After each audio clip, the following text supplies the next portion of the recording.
Light camera action.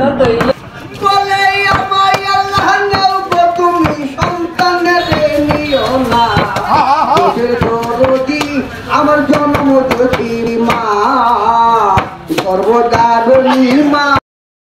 এগুলো কি ধানের মুড়ি? আমনের মুড়ি।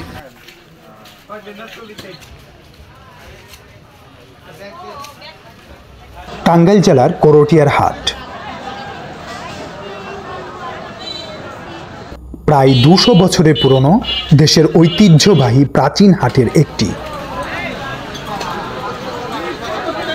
বর্তমানে প্রতি হাটবারে এখানে প্রায় ১৫০ থেকে ২০০ কোটি টাকার বেচা কেনা হয়। গামছাই বিক্রি করেন? কতদিন ধরে আছেন এই বাজারে? ১০-১৫ বছর। স্থানীয় পণ্যে এ হাট খুবই সমৃদ্ধ। পালার কিরকম চাহিদা আছে বাজারে? এখন নাই, আগে আছে। এখন তো ডিজিটাল মেশিনে মাপে, কিন্তু ধান মাপার ক্ষেত্রে তো এখনো মনে হয় ব্যবহার করেন অনেকে। এটা কি দিয়ে তৈরি করেন? বেদ দিয়ে। আপনি নিজেই তৈরি করেন? নিজেই তৈরি করি। কত করে বিক্রি করেন? ৮০ টাকা, ১০০ টাকা। কি কাঠের? ৫০ টাকা। কি কাঠের? বাজনা কাঠ। অন্য কাঠের হয় না? না, অন্যরা হয় না। এই হাটে কতদিন ধরে বিক্রি করেন? আরে বেশি ৮০, ১০০। কত বছর ধরে? হ্যাঁ, কত বছর ধরে আছেন? ১২ বছর। ১২ বছর। হ্যাঁ।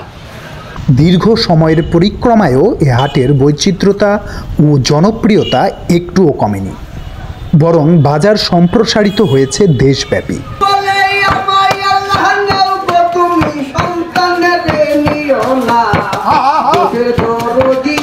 আমার জন্ম মা সর্বদারণী মা, জন্ম দুঃখিনী মা, দুঃখের দরদি আমার জন্ম দুঃখী মা, সর্বদারণী মা, জন্ম দুঃখিনী মা, দরদি আমার জন্ম দুঃখী মা,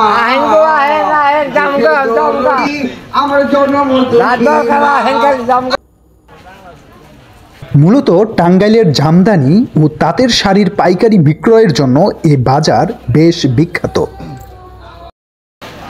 এছাড়াও গরুর হাট, মাছের বাজার, কাঁচা বাজার, রাস্তার দুপাশে ভ্রাম্যমান দোকানপাটে যেন চিরায়ত গ্রামীণ হাটের রূপ ও মায়া ছড়িয়ে রয়েছে। চিচিঙ্গা কত করে এগুলা? চিচিঙ্গা কত করে? 10 টাকা কেজি। এটা কি এলাকার নাকি আপনাদের? আমাদের এলাকার টাঙ্গাইল। ওই কুমড়া কত করে? কুমড়া 10 টাকা পিস। কুমড়াও তো যথেষ্ট কম। ৯০-এর দশকে বাবার হাত ধরে হাটে যাওয়ার আনন্দের রেশ যেন এখনো জীবন্ত হয়ে রয়েছে করটিয়ার হাটে। ২০ টাকা করে? হাটের দিনই বসেন না প্রতিদিনই? বৃহস্পতিবার। কিরকম বেচা কিনা হয় একদিনে? ভালোই হয়।